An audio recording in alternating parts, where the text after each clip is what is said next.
શ્રી ગણેશાય નમઃ. મિત્રો, આપ જોઈ રહ્યા છો આપણી યુટ્યુબ ચેનલ આશીર્વાદમાં આપ સૌનું સ્વાગત છે. જ્ઞાનનો ગુપ્ત ભંડાર એટલે જ શિવ ગીતા મુક્તિ જ્ઞાનથી મળી. સૌપ્રથમ ભગવાન શિવજીએ મુક્તિ મેળવવાના સાધનરૂપ જ્ઞાનનો ઉપદેશ શ્રી રામચંદ્રજીને કર્યો હતો. એ જ્ઞાન મહાન વિભૂતિઓએ એકબીજાને કહેતા કહેતા છેવટે સૂત પુરાણી પાસે આવ્યું. 18 અધ્યાયમાં પ્રસાર પામેલું સ્વયં ભગવાન શિવના શ્રીમુખે કહેવાયેલું એક ગુપ્ત જ્ઞાન એટલે જ શિવ ગીતા. આજે આપણે આ વિડીયોમાં સાંભળીશું શિવ ગીતા, જે સાંભળવાથી ધર્મ, અર્થ, કામ અને મોક્ષની પ્રાપ્તિ થાય છે. જે ભગવાન શિવે શ્રી રામને ગુપ્ત જ્ઞાન કહ્યું તેના અધ્યાય 10 જીવ સ્વરૂપનું વર્ણન, તેના વિશે આજે આપણે આ વિડીયોમાં સાંભળીશું. જો આપને મારો વિડીયો પસંદ આવે તો લાઈક કરજો, શેર કરજો અને પહેલીવાર જો આ વિડીયો આ ચેનલમાં જોઈ રહ્યા હોય તો સબસ્ક્રાઈબ કરજો, જેથી મારા નવા વિડીયોની માહિતી ત્વરિત આપ સુધી પહોંચે. શિવ ગીતા અધ્યાય 10 જીવ સ્વરૂપનું વર્ણન. દશરથ પુત્ર શ્રી રામચંદ્રજીએ કહ્યું કે હે પરમેશ્વર, આ પંચ મહાભૂતના શરીરમાં જીવ ક્યાં વસેલો છે, ક્યાંથી જન્મે અને તેનું સ્વરૂપ કયા પ્રકારનું છે, તે સર્વ વિગત હવે આપ મને કહી સંભળાવો.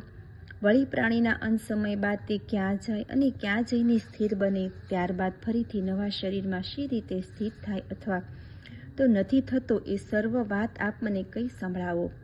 એ સમયે ભગવંત શ્રીએ પ્રસન્નતાથી કહ્યું, અહો મહાભાગ્યવંત દશરથ પુત્ર, આપે ખૂબ જ સુંદર બાબત પૂછી છે, જે આ સકળ સંસારમાં ગુપ્તથી પણ અતિ ગુપ્ત છે, જેને ઇન્દ્રદેવ જેવા દેવો અને તપસ્વી વિદ્વાન ઋષિમુનિઓ પણ ખૂબ યત્ને જાણી નથી શક્યા. હે મહાન પરાક્રમી શ્રી રામચંદ્રજી, હું પણ આ રહસ્યમય ગુપ્ત બાબત અન્યને જણાવવાની ઈચ્છતો નથી, પરંતુ તમારી સદગુણી બોલી સાંભળીને તેમજ ભક્તિમય રીત ભાતથી ખૂબ જ પ્રસન્ન થઈને આપને કહેવા માટે હું ઈચ્છા ધરાવું છું. આ સચરાચર વ્યાપી રહેલ ક્ષણભંગુર વિશ્વમાં હું જ એકમાત્ર સત્ય રૂપે, જ્ઞાન રૂપે, અનંત પરમ ને આનંદમય જ્યોતિ સ્વરૂપ પરમાત્મા છું. સંસારની માયામાં મોહિની પડેલ જીવોને મારું એ મંગલમય સ્વરૂપ દ્રષ્ટિએ પડતું નથી. સંસારના કારણરૂપ વિશુદ્ધ સંપૂર્ણ આત્મા સ્વરૂપ, સર્વના અંતર્યામી, સંગવિહીન, ક્રિયાઓથી અલિપ્ત, સર્વ ધર્મોની ઉપર અને મનથી અપર હું છું. એવા મને કોઈ ઇન્દ્રિય ધારણ કરી શકતી નથી. હું સર્વેનો આધાર સ્તંભ છું. હું જ સર્વે લોકોનો કરતા હર્તા અને વિશ્વ વિધાતા છું. તેમ છતાંય કોઈ મને જાણી શકતું નથી. હું તમામ પ્રકારના કલેશથી મુક્ત છું. બાળપણ, યૌવન, વૃદ્ધાવસ્થા વગેરે જીવનના પરિણામો, સ્વરૂપો વગેરે કષ્ટો પણ મારી અંદર રહેલા નથી. જ્યાં મનની સાથે જઈને રહેલ વાણી વિહાર પણ નિવૃત્તિનો આશરો શોધી લે છે, એ આનંદદાયક બ્રહ્મ સ્વરૂપ મારો આવિષ્કાર કરી લે તો પછી તેને કોઈ પ્રકારનો ક્યાંયથી ભય આવવાનો રહેતો નથી. વળી જે તમામ જીવોને મારી અંદરો અંદર સમાવિષ્ટ થયેલ નિરખે અને મારી સ્થિતિને સર્વે પ્રાણીઓમાં સ્થિત થયેલ સમજીને નિરખે, તે જીવો ભયને નિંદા રહિત બની જાય છે. જેને સર્વભૂતો આત્મ સ્વરૂપે નિહાળે, તે સર્વ સ્થાને એક જ નિરંજન નિરાકાર રૂપને નિરખનારને ફરી કરતી હર્ષ કે શોક ઉત્પન્ન થતા નથી. આ તમામ જીવોમાં સૂક્ષ્મ રૂપે રહેલ આત્મા કોઈને દેખાઈ નથી પડતો, પરંતુ તે સર્વે જીવોમાં અવશ્ય રહેલો છે. સૂક્ષ્મ દ્રષ્ટિથી જોતાની ચિંતન, ધ્યાન, આરાધના, ઉપાસના વગેરે નિયમિત ભક્તિભાવથી કરનારા જીવોને તીક્ષ્ણ જ્ઞાનથી જોવા જાણવાને મળે, જ્યારે અન્ય પુરુષોને તેનું સ્વરૂપ અલભ્ય બને છે. પરાપૂર્વથી મોહિની રૂપથી આચ્છાદિત, અકળ, અવિનાશીને નિર્વિકાર એવો હું, નામ, આકાર ને રૂપ વિનાનો સમસ્ત સચરાચર બ્રહ્મ વિશ્વનો એકમાત્ર કરતા હર્તા પરિપૂર્ણ મહેશ્વર છું. આ વિશ્વમાં જ્યારે જે રીતે વિદ્યાવિહીનના મૂર્તિમંત સાક્ષીરૂપ જ્ઞાનના આધારે સ્વપ્નમય રીતે ત્રણેય લોકની ધારણા બાંધી લેવામાં આવે, ત્યારે તે ભૂતોને મારા થકી જ આ સમગ્ર વિશ્વ બનેલ છે, સ્થિત પામેલ છે અને લય પામે છે એવું જ્ઞાન પ્રાપ્ત થાય છે. વળી હું જ અનેક વિષયોની અવિદ્યા આધારિત બનીને જીવની સ્થિતિમાં પણ સંભવિત બનું છું. 5 કર્મેન્દ્રિય તેમજ 5 જ્ઞાનેન્દ્રિય, જેમ કે મન, વિદ્યા, અભિમાન, ચિત્ત, એ ચારે મળીને તથા પંચ પ્રાણ વગેરે સહુ મળીને લિંગનું શરીરમાં સ્થાપન કરી, એ લિંગ શરીરમાં અવિદ્યામય એવું ચૈતન્યનું પ્રતિબિંબ ઉપસે. એને જ વ્યવહારની ભાષામાં જીવ ને ક્ષેત્રજ્ઞ કે પુરુષ કહે છે. એ જ જીવ આદિકાળથી પાપ પુણ્યથી નિમિત્ત સ્થાવર તેમજ સંગમ શરીરમાં રહેઠાણ કરીને શુભ કે અશુભ કર્મોની ગતિ પામે. તેનું જ પરલોક ગમન થાય ત્યારે તેને જાગૃતિમય, સ્વપ્નાવસ્થા અને સુષુપ્તાવસ્થા એવી 3 પ્રકારની અવસ્થાઓનો ભોગવટો કરવા મળે છે. જેવી રીતે દર્પણ અસ્વચ્છ બની જતાં મુખમંડળ પણ કુરૂપ દિશે, એ જ રીતે અંતઃકરણ દૂષિત બની જતાં સ્વયં આત્મા પણ વિકારમય ને કુમતી રૂપ ભાસે. અંતઃકરણ અને જીવ એ બંનેના પરસ્પર સંબંધના કારણે અને અભિમાનની ભાવના કરવાથી પરમાત્મા પણ દુઃખમય દ્રષ્ટિમાન બને. હકીકતમાં સુખ દુઃખની અનુભૂતિ અંતઃકરણમાં રહેલ છે, જીવની અંદર નહીં. એ જ પ્રમાણે અંતઃકરણમાં ઉત્પન્ન થતા સુખ દુઃખ જીવને થતા હોય એવી રીતે દ્રષ્ટિમાન ભાસે. જેવી રીતે રણ પ્રદેશમાં ભર બપોરની ગરમીના સમયે સૂર્યના પ્રદીપ્ત કિરણો રેતી ઉપર પડવાથી જલ જેવું ભાસે, જે સાચો સાચ ત્યાં પાણી હોતું નથી, કેવળ મૃગ જળરૂપી સંતાપ હોય છે. એવી રીતે આત્મા પર નિર્લેપ હોય છે, પરંતુ તે મૂઢ બુદ્ધિવાળાઓને અજ્ઞાન તથા પોતાના કિંચિત દોષોને કારણે કરતા અને ભોગતા જેવા ભાસે છે. તે અંજળ પાણીથી સ્થિત પિંડમય સ્થૂળ દેહમાં હૃદયના સ્થાનમાં જીવ સ્થિરતા પ્રાપ્ત ધારણ કરી લે છે અને નખના આગળના ભાગથી લઈને તે શિખાના વાળ સુધીમાં ફેલાઈ જાય. માટે હવે તમે ખૂબ જ સાવધાનીપૂર્વક મારી વાત સાંભળો. એવા એ અજ્ઞાની જીવમાં હું મનુષ્ય, હું બ્રાહ્મણ વગેરે અનેક પ્રકારના કુટિલ અભિમાની તત્વો તેના માંસપિંડ આધારિત શરીરમાં રહેલ છે અને તે નાભીથી ઉપર તેમજ કંઠસ્થાનથી નીચેના અવકાશભર્યા સ્થાને પ્રગટ રૂપે નિત્યને માટે સ્થિત રહેલ છે. એ જ સ્થળની મધ્યમાં હૃદય કમળ વસેલું છે, જેનું અખંડ સ્વરૂપ દાંડી સાથેના કમળની ઉઘડતી ફૂટતી કળીના જેવું રહેલું છે. તેનું મુખ નીચેની તરફ વળેલું હોય છે. તેની અંદર અતિ સૂક્ષ્મ ને સુંદર નાનકડું છિદ્ર રહેલ છે, જેને હૃદયાકાશ તરીકે ઓળખવામાં આવે છે, જેની અંદર જીવ પોતાનો નિવાસ કરે છે. માથાના વાળના 100મા ભાગનો પણ 100મો ભાગ બનાવીને પ્રમાણ ધારવામાં આવે તો તેની સુક્ષમતા જીવની સમજવી. હકીકતમાં જીવના અસ્તિત્વનું કોઈ નક્કર રૂપ નથી, જેમ કે આવું છે કે એવડું છે વગેરે. જેવી રીતે કદમના સુકુમાર ફૂલોની મધ્યમાં ચારે બાજુ કેસર રહેલ હોય છે, તેમ હૃદય સ્થાનથી હજારો નાડીઓ ને નસો નીકળે ને સમગ્ર દેહમાં ફેલાઈ ગયેલા હોય છે. એ તમામ શક્તિ અને સત્વ અર્પે. જેવી રીતે એની હિતેચ્છુ બને યોગી તેમજ ઋષિમુનિઓ તે નાડીઓની 72,000 સંખ્યા વર્ણવે છે. જેવી રીતે પ્રચંડ સૂર્યના ગોળામાંથી પ્રકાશિત કિરણો ઝળહળતા થતાં પૃથ્વી પર પ્રવેશે છે, એવી જ રીતે તે નાડીઓ હૃદયમાંથી નીકળે છે. વળી તેઓમાંથી 101 જેટલી મુખ્ય નાડીઓ સંપૂર્ણ દેહમાં વ્યાપેલી છે અને છેવટે ભૂતોના બ્રહ્મરથ સુધી પહોંચી જાય છે. એ તમામ નાડીઓમાં જે અનંત અથવા સુષમણા નામની નાડી આવેલ છે, તેને સિદ્ધ કરીને જીવ મુક્ત બને છે. જે સમયે જીવનું અંતઃકરણ કામ ક્રોધ દોષથી સંપૂર્ણ અલિપ્ત બની જાય, એ સમયે પ્રયત્નો કરવાથી યોગેશ્વરનો આત્મા એ નાડીની અંદર પ્રવેશે. પરંતુ એ સમયે સદગુરુનું વરદાન અને સંપૂર્ણ જ્ઞાનની જરૂરિયાત પડે, કેમ કે જ્ઞાન થકી જ ભક્તિનો આવિષ્કાર ઉદ્ભવે છે. જેમ કે સહુ અદ્રશ્ય રહેલો હોવા છતાં રાહુ અદ્રશ્ય રહેલો હોવા છતાં ચંદ્રમંડળને જોતો હોય, એ જ રીતે સમસ્ત વિશ્વમાં વ્યાપી રહેલ આત્મા લિંગના અવયવમાં પણ સમાવિષ્ટ થયેલ વર્તાય. જેવી રીતે ઘડો ઉપાડીને લઈ જતા તેની સાથે ઘડામાં સમાવિષ્ટ આકાશને પણ લઈ જવાતું હોય છે, એવી જ રીતે સર્વત્ર વ્યાપી રહેલા જીવાત્મા લિંગના અવયવોમાં પણ પ્રતિપાદિત હોય છે. જેમ જોકે તે સર્વત્ર પૂર્ણ રૂપે ને નિશીલ રૂપે રહેલ છે, પરંતુ ક્યારેક ચેતન સ્થિતિમાં પ્રતિબિંબ સ્થિત રૂપની જેમ અંતઃકરણની મનોવૃત્તિથી આકુળ વ્યાકુળ થઈને સંચળ દ્રષ્ટિમાન થાય છે. જેવી રીતે સૂર્યના ચમકારા મારતા પ્રકાશમાં દશે દિશાઓ ઝગમગી ઉઠે, એ જ રીતે બિલકુલ નિષ્ક્રાય અવસ્થામાં રહેલ અને સર્વ અંગોમાં વ્યાપી રહેલ લિંગ અવયવથી સંભવિત પ્રગટ રૂપે અંતઃકરણની મનોવૃત્તિઓ નાડીઓ મારફત બહાર ઘસી કામક્રિયામાં મગ્ન થતાં તેને માર્ગની એ ગતિશીલતા તરફ દોરી જાય. પોતે કરેલ કાર્યોના કારણે જાગૃત અવસ્થામાં સુખ દુઃખ શુભ અશુભનો જીવ સાક્ષાત્કાર અનુભવે છે. સર્વ વૃત્તિઓ લિંગના અવયવમાંથી પ્રગટે ને જ્યાં સુધી મોક્ષ ન મળે ત્યાં સુધી લિંગ દેહનો વિનાશ સંભવિત નથી.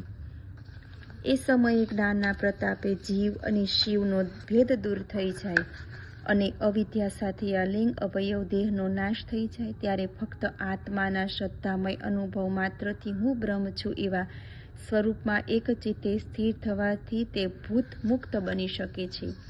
જેવી રીતે ઘટ આકાર ધારણ કરતા ઘટાકોશમાં તેની અંદર સમાવિષ્ટ થઈ જાય અને ઘટ નાશ પામતા જ ઘટાકાશ પોતાના અસલ સ્વરૂપમાં સ્થાન ગ્રહણ કરી લે, એ જ પ્રકારે માયા નષ્ટ થતાં જ આત્મા પોતાના સ્વરૂપમાં સ્થિત થઈ જાય છે.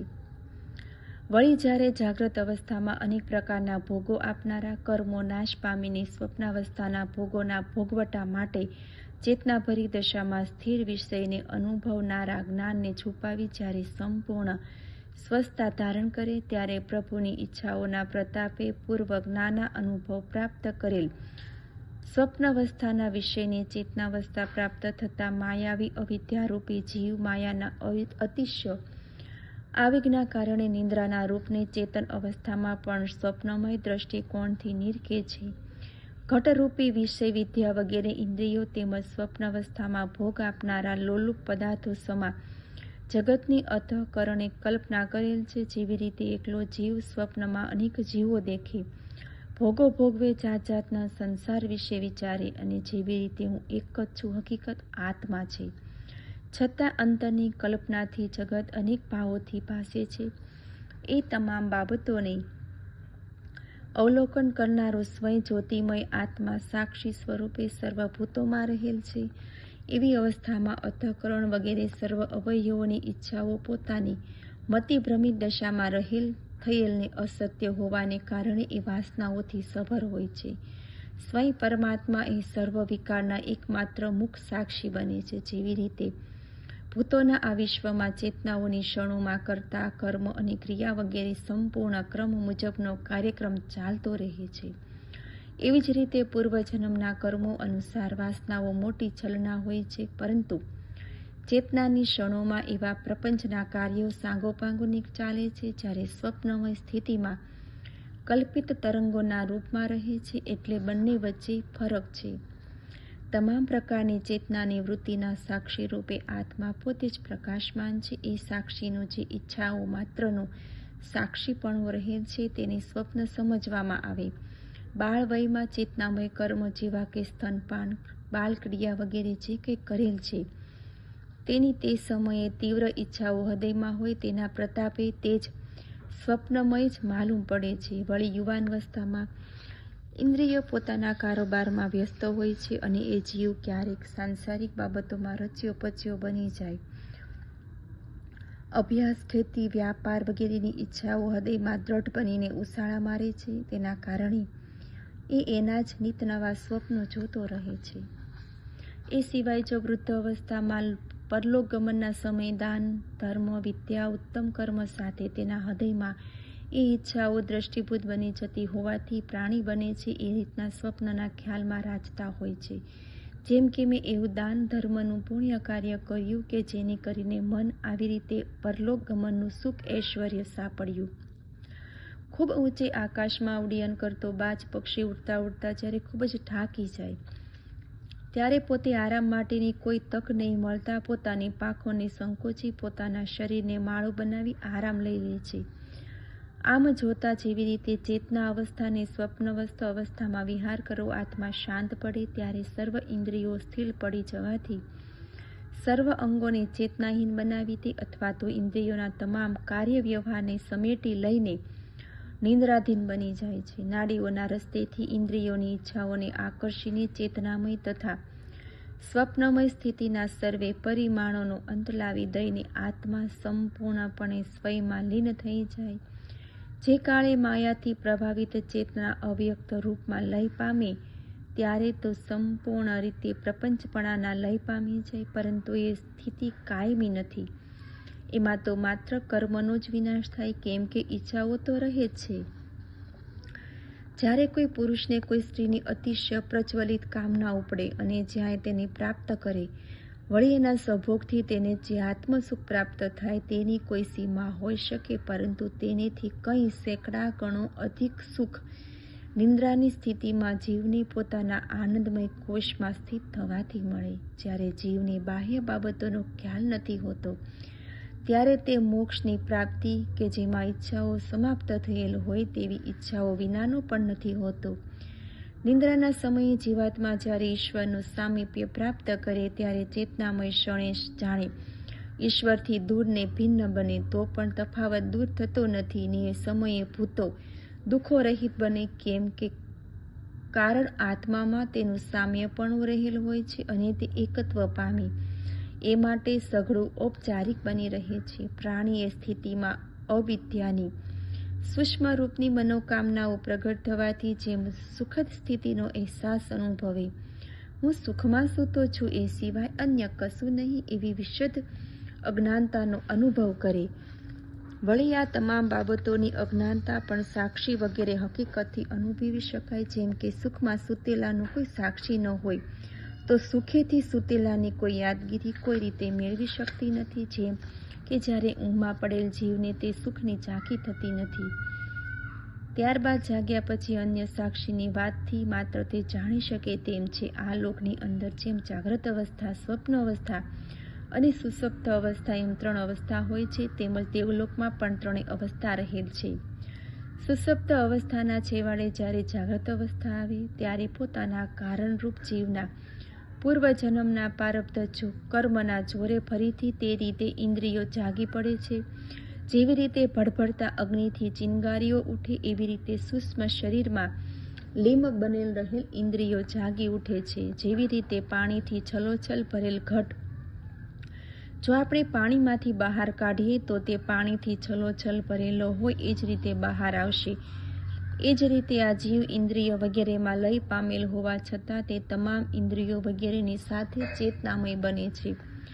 આત્મા અને પરમાત્મા હકીકતમાં એક જ સ્વરૂપ છે, પરંતુ અજ્ઞાનતાના છલથી જીવને તેમાં જાદુ વર્તાય છે. જો સાચે સાચ અજ્ઞાન દૂર થઈ જાય તો એવું સંભવિત ન રહે અને તે સમયે સઘળું એકાકાર થઈ જાય. જેવી રીતે એક સૂર્ય, જળ વગેરે પદાર્થોમાં પ્રતિબિંબના કારણે ઘણા રૂપે દ્રષ્ટિ ગોચર થાય અને જળના હલનચલનથી સૂર્ય વગેરેમાં વેગ પ્રતિવેગ નજરે ભાસે છે. એવી જ રીતે ઈશ્વરનું એક જ રૂપ છે, છતાં અનેક શરીરોમાં પ્રતિબિંબના રૂપે પ્રગટી ઉઠેલા અનેકવિધ દ્રષ્ટિમાન થાય છે.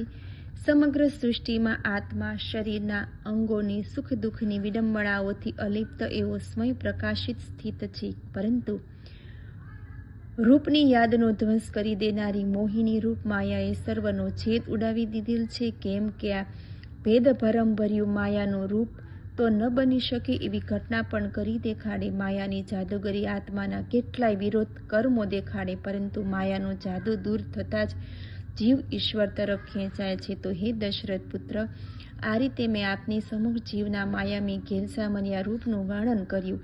ઇતિ શ્રી પદ્મપુરાણે ઉપરી ભાગે શિવગીતા સુપનિષત્સુ બ્રહ્મ વિદ્યાએ યોગ શાસ્ત્રે શિવ રાઘો સંવાદે જીવ સ્વરૂપ કથન નામનો 10મો અધ્યાય સમાપ્ત. ઓમ નમઃ પાર્વતી પતય હર હર મહાદેવ હર. ઓમ નમઃ શિવાય, ઓમ નમઃ શિવાય, ઓમ નમઃ શિવાય, ઓમ નમઃ શિવાય. ઓમ ત્રંબકમ યજામહે સુગંધિમ પુષ્ટિવર્ધનમ ઉર્વારુકમિવ બંધનાન મૃત્યો મોક્ષેયમામૃતાત્મની. સાંભળવા બદલ ધન્યવાદ. જો આપને મારો વિડીયો પસંદ આવે તો લાઈક કરજો, શેર કરજો અને પહેલીવાર જો આ વિડીયો આ ચેનલમાં જોઈ રહ્યા હોય તો સબસ્ક્રાઈબ કરજો, જેથી મારા નવા વિડીયોની માહિતી તુરંત આપ સુધી પહોંચે. ધન્યવાદ. જય શ્રી કૃષ્ણ.